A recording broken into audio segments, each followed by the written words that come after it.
In short, you will agree with me. This whole confidential funds matter, ang arkitekto at mastermind nito ay si Vice President Sara Your Honor, Duterte. please. Your Honor, please. Objection. Naghahamunan ng, you say that here, para magsagutan tayo. Well, Your Honor, we apologize if we get some. What's up mga kababayan, ph.trending here. Dito sa video natin ngayon ay ating panoorin tong last part ng Day 18 impeachment trial ni VP Sara. Nagbabala itong si Senator Judge Alan Peter Cayetano sa paggamit ng mga salitang may negatibong emosyonal na koneksyon, no? Tulad ng mastermind at scam na maaring magbunga ng tinatawag na mind conditioning. Lalo na sa publiko sa gitna ng mga impeachment trial laban nga dito sa ating Vice Presidente na si Sara Duterte. Git pa nga na senador na wag mag-conclude, no? Wag magbigay konklusyon. Dahil nga kapag ka may certain word, kamukha ng negative, may emotional attachments yan na pwedeng mag-viral yan, no? At yun ang ginagawa ng mga makapalmukha ng prosecution na nakaka-apekto hindi lang sa integridad ng korte, kundi sa nakararami rin. Kung kaya naman hindi maiwasang mag-sorry, no? Nitong si Private Prosecutor Atty. Divinagracia matapos na ilang beses umapela nga ng Defense Counsel na si Atty. Ferrer at ang mga Senator Judge. Pero bago ang lahat, huwag niyo po sana nakalimutan mag-like at subscribe para updated ka sa mga uploads ko araw-araw. At yun na nga ng mga kababayan. Kung kaya ang wika ngayon ng taong bayan binansagan na itong may tama, no? May tama di umano itong private prosecutor dahil sa puro paggamit niya ng question ng tama ba na di umano parang siya ang may tama sa ulo. Naku naman po. Kung kaya naman hindi ko na patatagalin pa, eto na ang buong video.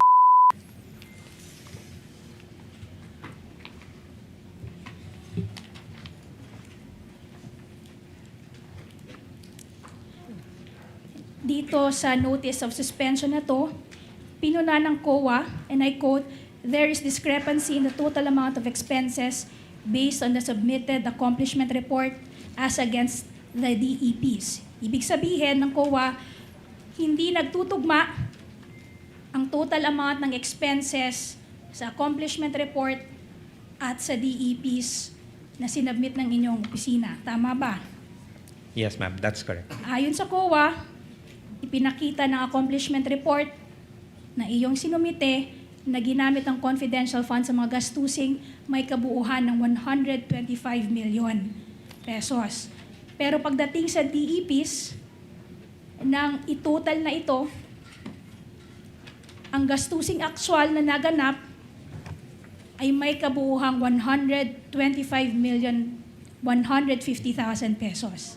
Tama ba? Yes po. That's correct. In short, may pagkakaibang 150,000. Yes. At nung sumagot kayo, dyan sa notice of suspension na yan, I'm referring to your letter dated March 13, 2024, which is Prosecution's Exhibit P-I-13-A. Sa sagot ninyo, ang paliwanag ninyo ay yung mga resibo, I quote, may have been inadvertently mixed. Tama ba? Yan yung paliwanag nyo dun sa 150,000 pesos.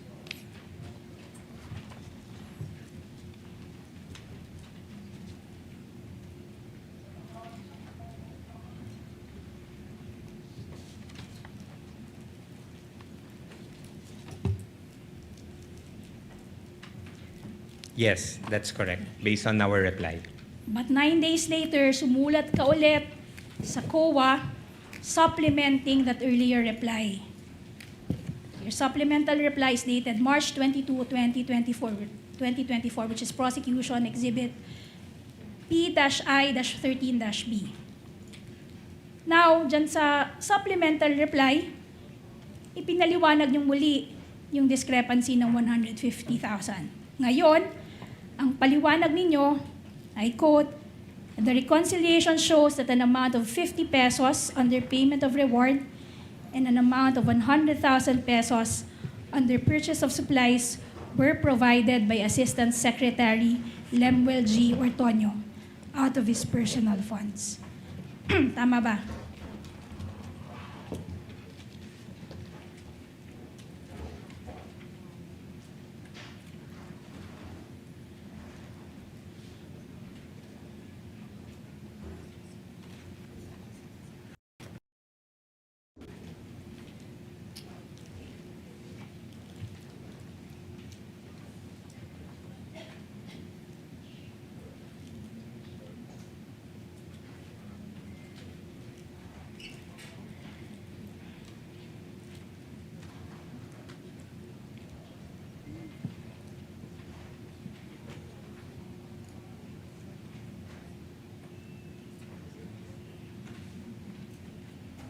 But do you recall making that statement in your supplemental reply, Mr. Yes. Antonio?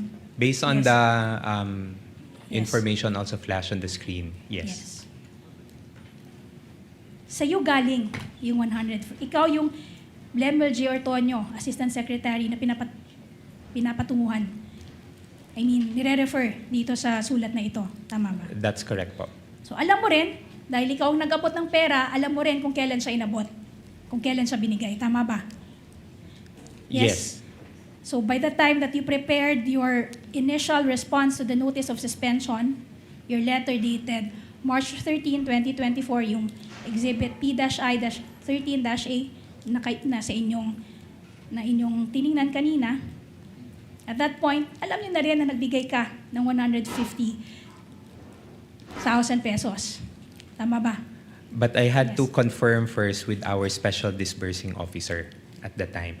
So we needed to make a reply. So we sent an initial reply and submitted a supplemental reply. So you are trying to say na ginawa mo yung letter dated March 13, 2024, nakapagbigay ka na ng explanation na hindi mo pa verify dun sa special disbursing officer at sa security officer. There is already a coordination. There was and already a coordination. Yes. Pero But hindi mo naitanong. Naitanong mo lamang 9 days later.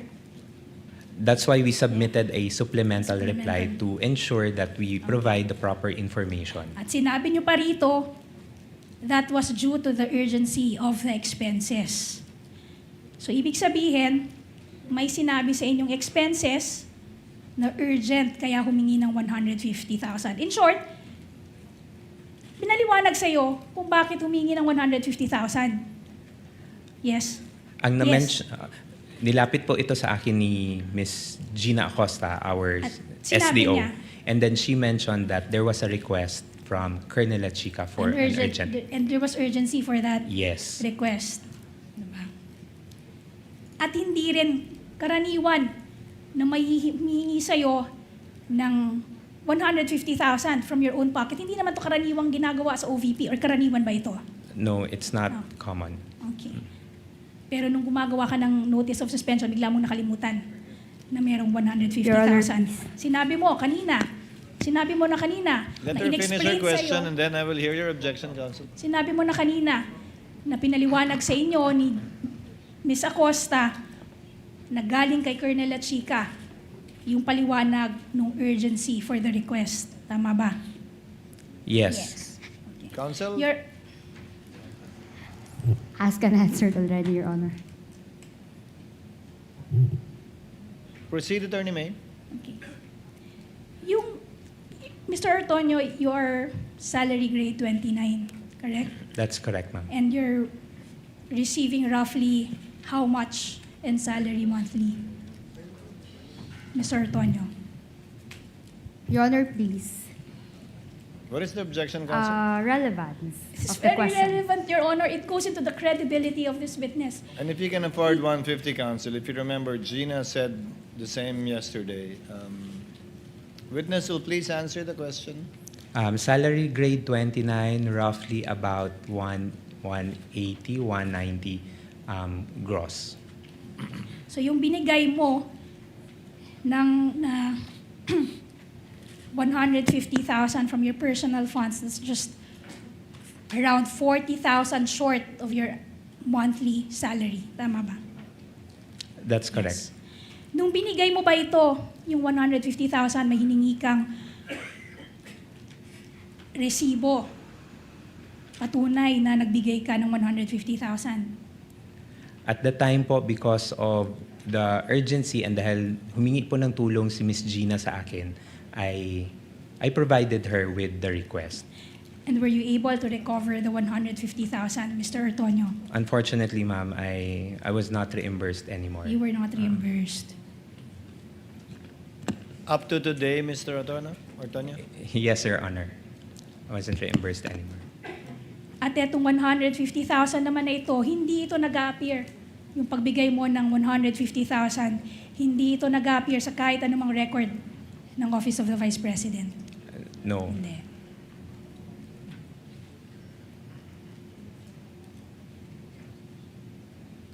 Now, pumunta na tayo sa purchase of supplies.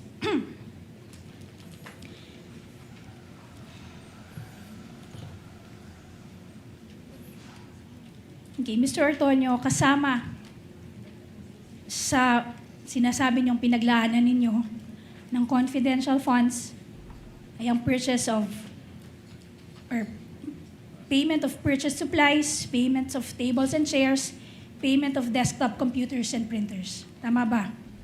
Correct. Okay. Ang mga desktop computer, printer, mesa at upuan ay mga bagay na hindi nauubos or tinatawag na non-consumable. Tama ba? Yes. Again, more than or almost 2 decades na kayo naglilingkod sa gobyerno. In fact, naglingkod din kayo bilang pinuno ng Human Resource Management Office nito. Alam niyo, Mr. Ortonio, ng ari-ariang binili ng pondo ng bayan or pera ng bayan ay pag-aari ng gobyerno. Tama ba? Yes, I would Yes. say so. At alam nyo rin na nakatala ang ari-arian ng gobyerno. Ibig sabihin, yung mga government properties, these are recorded. May karampatang property number, property acknowledgement receipt, accountable officer, at annual inventory. Tama ba? Yes, if procurements through the regular Yes. funding. At sinasubmit din ito, yung inventory na to, isinasubmit din ito sa opisina ng Commission on Audit. Tama ba? Yes, for the inventory. Okay. Pero, aaminin mo, you will confirm na para dito sa mga purchase ng supposed supplies, computers, tables and chairs, wala kayong sinubmit na inventory para dito sa COA. Tama ba? Specifically for these items, they were not reflected because I'm of... not asking, yes, thank you very much, Mr. Ortonio. I'm not asking for the reason. Your Honor, please. I'm just asking whether or not you submitted an inventory to the COA. So, Attorney Christine? The witness is answering the question, Your Honor, if he can be allowed to answer. Again, let it be a subject matter of cross. I think the answer given was sufficient already. okay. And para din dito sa mga supplies na ito, wala ring binigay sa iyo na invoice or official receipt. Wala nitong, tama ba? None. Okay. Wala ka ring nakitang records ng sales invoices na to at mga official receipts sa buong record ng OVP. Tama ba? None, ma'am. Wala ring dokumento na magpapakita na ang mga bagay na ito ay i-donate ng OVP sa kahit sino man. Tama ba? No record in Yes. terms of the donation.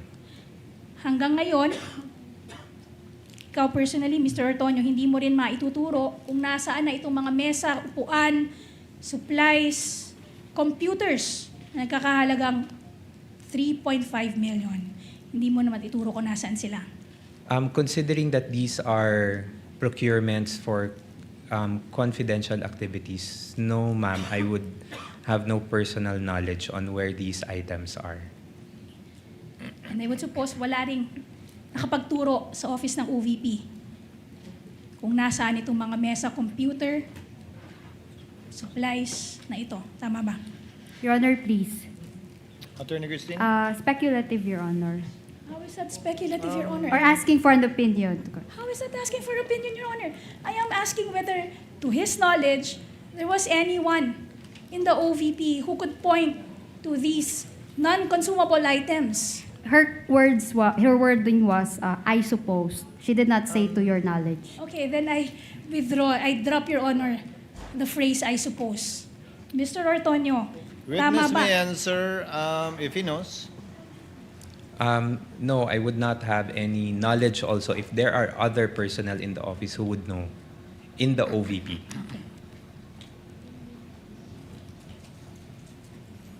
Conversely, hindi mo rin masasabi kung talagang, kung merong nakakaalam, kung talagang nag-i-exist itong mga mesa, tables and chairs, computers at supplies. Your Honor, please.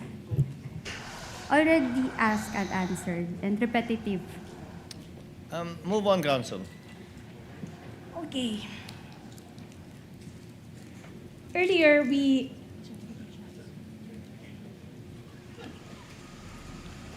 Mr. Antonio, we just parked one item, yung certifications that were attached to the liquidation reports.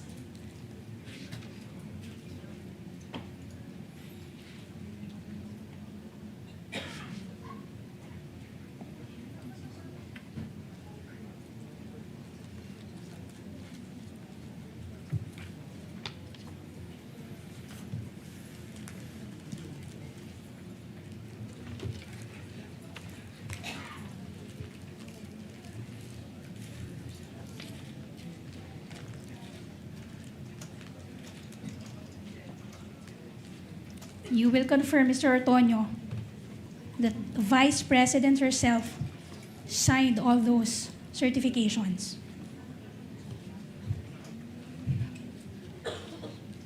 Yes, ma'am, based on the documents that were presented. By the way, Mr. Antonio, earlier you mentioned that you submitted PIORs. Did you ask Ms. Acosta and the security officer kung meron man, ano-ano itong mga threats na na-identify in the course of the disbursement of the confidential funds? Naitanong niyo ba? No, I did not ask anymore, ma'am. Okay. So just to summarize, Mr. Antonio, doon sa August 22, 2022 letter, may I request the technical booth to please flash on the screen. Kindly flash the Letter. August 22, 2022 letter signed by Mr. Ortonio.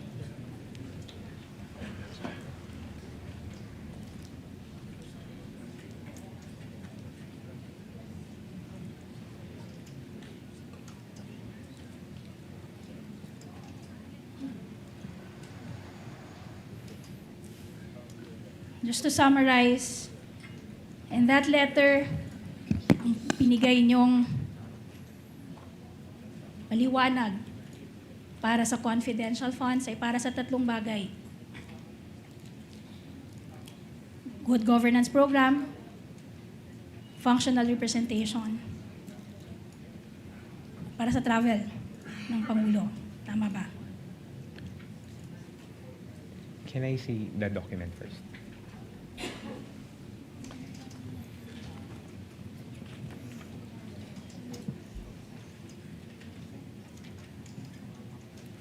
Ma'am, I'll confirm on the good governance, but on what we indicated, ma'am, is on the conduct of official engagements Official and functional representation So in domestic and in international and domestic events.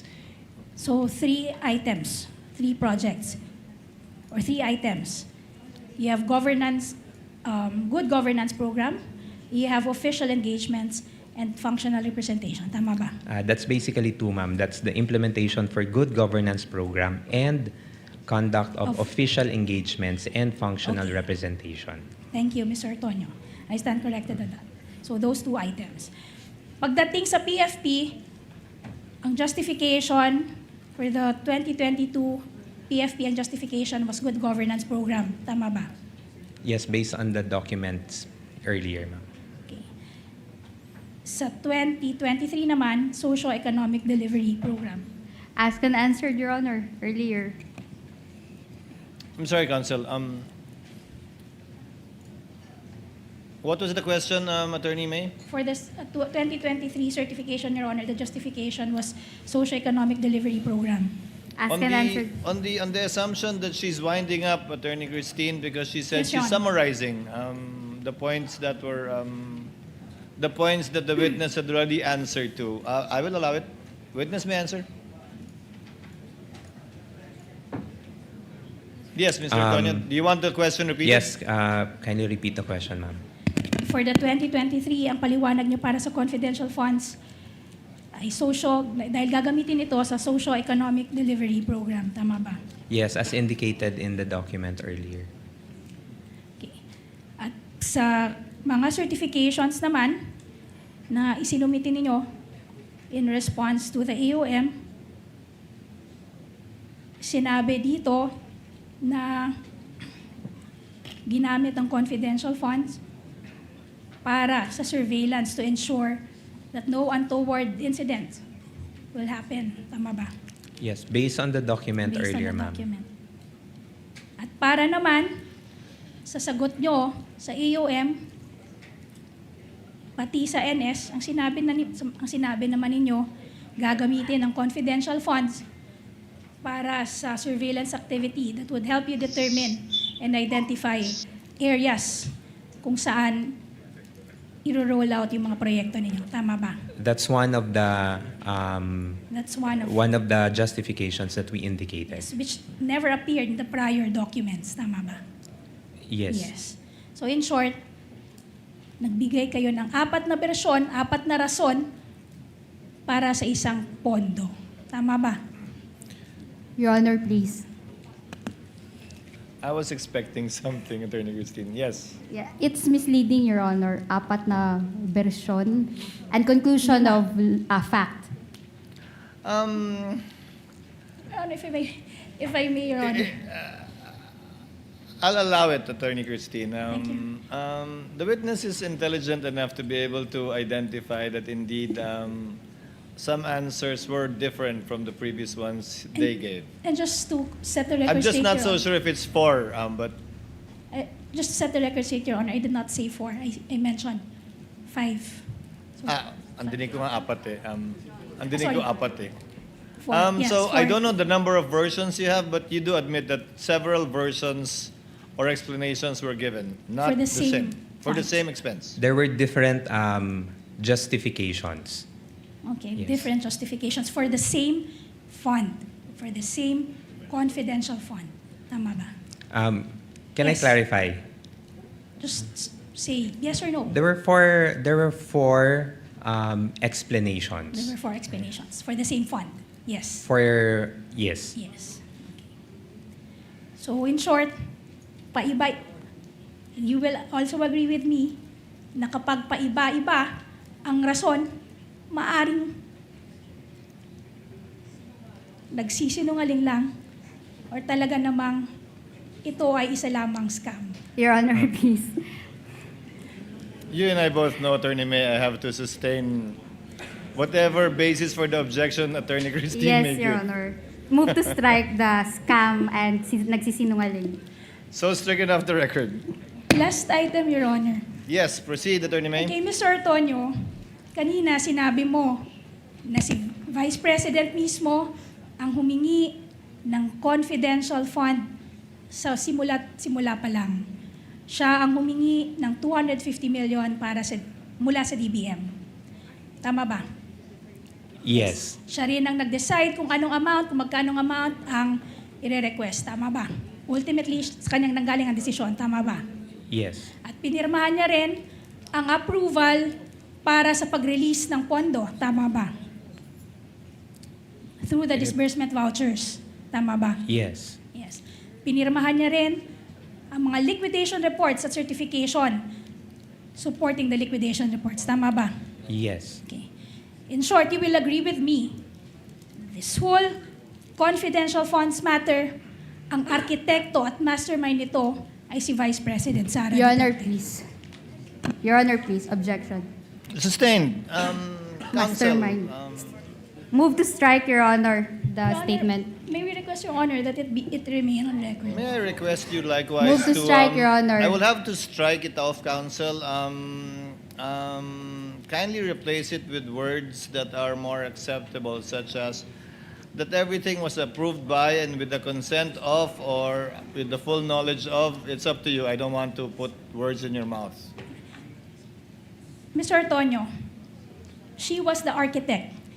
Yung confidential funds na to, research. Objection, At Your Honor. kung paano ito i-disperse at gagamitin, i-utilize, Objection. siya ang architect ng buong ito. I will have to sustain the objection again, counsel. Allow me, Mr. Tonyo, lahat ng nangyayari at ginawa kaugnay ng confidential fund mula sa paghingi nito sa DBM, sa paggastos, kung paano ito ginastos, paano ito niliquidate, kasabay na yung mga sagot na binigay kaugnay sa OEM, Notice of Suspension at Notice of Disallowance. Lahat ito ay alam, nasa ilalim ng supervision, pinahintulutan at inotorisa ng ikalawang Pangulo. Wait. Can, Gusto mo can, isa-isa ko? can you repeat, Your Honor? Lahat ng bagay kaugnay sa confidential fund mula sa pag-request, sa pag-release, sa pag-encash, sa paggastos, sa pag-liquidate, sa pagsagot sa mga AUM, Notice of Suspension at Notice of Disallowance, ay una, nalalaman ng ikalawang Pangulo. Pangalawa, inotorisa niya base sa mga pirma niya sa iba't ibang dokumento. At pangatlo, ay nasa ilalim ng kanyang supervision bilang head of agency. Would that be an accurate statement, or tell me if it's not? Based on my understanding, sir, and based on what I know, sir, yes, the vice president knows about the confidential activities and how it is being implemented. I'll pursue it further. May ginawa ka ba na hindi alam o inauthorize ni Vice President Sara kaugnay sa confidential funds kasabay na yung pagsagot mo sa mga AUM, Notice of Suspension at Disallowance? None, Your Honor. Lahat alam niya at inauthorize niya.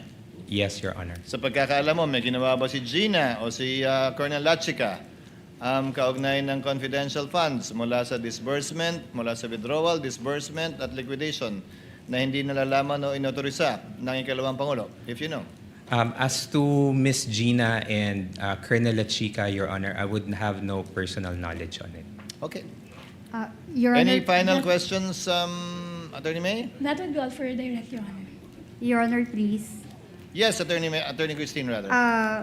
Before we release the witness and adjourn, Your Honor, there is a consensus, Your Honor, that we will ask the court, the respondent would like to ask the court to remind the prosecution, Your Honor, not to use inappropriate words, Your Honor, like scam, mastermind, nagsisinungaling.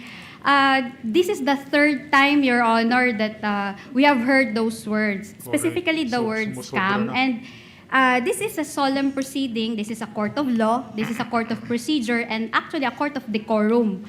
And we are not supposed to make insinuations, accusations, or conclusions, Your Honor. So we request the court to kindly remind the prosecution. Yes, I agree with counsel. Earlier, the court made an admonition and reminder to the counsel for the panel of prosecutors, but did not strike out those statements. But subsequent similar statements made were stricken off from the record by the presiding officer. But it does seem that it's becoming a, I would rather use the word habit than pattern, for the panel of prosecutors to close their direct with such strong statements. So kindly, yes, what is the pleasure of Senator Judge Cayetano? Thank you, Mr. Presiding Officer, Mr. Senate President, dear colleagues. I'd just like to take note that so the presiding officer made a ruling. We all know the intention and the duties of the prosecution.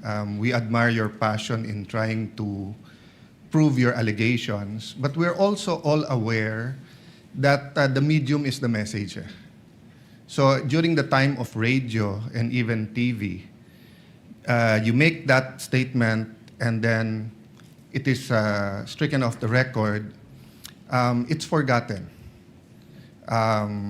There's no, if I can use the word, mind conditioning. And in fact, when I first became a senator in 2007, talagang hahanapin mo talaga yung records. That's why even here, kapag ka may disagreements and medyo nadala ng emotion, pinapa-strike off the record. At pagka sa labas ng Senate nangyari, naghahamunan ng, you say that here, para magsagutan tayo.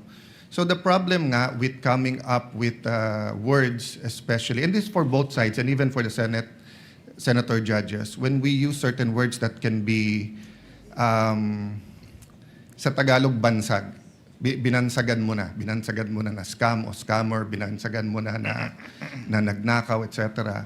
So personally, I don't mind if you use words that is already in your pleadings or in your articles of impeachment. But of course, it still should come from the witness unless you can frame it in a way that it's not only the dignity of the court. I'm just saying, let's all be aware that when we say it, even if we say withdrawn or even, both sides, kahit sabihin mo withdrawn na to, kahit sabihin mong nice try, etc. We know that that's for the cameras, not just for the court. Diba? Kasi kaming 24, whether we watch it here, we watch it in our cell phone, we watch it inside, kami magde-decide. But we all know we're also trying to convince you, not we. The prosecution and defense is trying to convince the public that either the Vice President or her office or whoever is guilty or innocent. So, yun lang, let's be circumspect without pointing fingers to anyone, both sides. Dahil nga, kapag may certain word na may not only negative but may emotional attachment, magba-viral na yan. And it will really affect the integrity not only of the court but of the decision sa huli. Diba? So, I just like to agree with you and emphasize na, in the future, if you say that nagkamali, let's not kid each other. No? Kahit kaming mga senator judges, nagkakamali din kami. Lalo pag nag-i-interview na or nagkaharap na yung vloggers or yung traditional media. But once masabi mo, it takes a life of its own.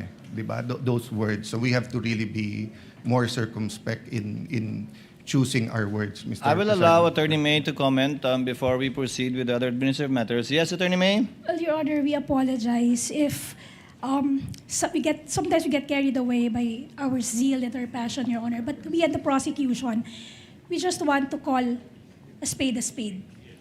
Within limits, But- you may. Yes, Your Honor. But henceforth, to borrow the words of my colleague, Your Honor, we will try to behave. That will be part of the chair's ruling as well. However, since we're ending at 2:30, Attorney Christine, your cross will proceed tomorrow Yes, Your Honor. and redirect and recross as well. But with the permission of the counsel for the parties, the chair will begin the proceedings tomorrow with its ruling in regard to the August 12 manifestation of Attorney Sheila. So we will begin tomorrow with Attorney Ligutan, giving him his 5 minutes of explanation or not longer than that.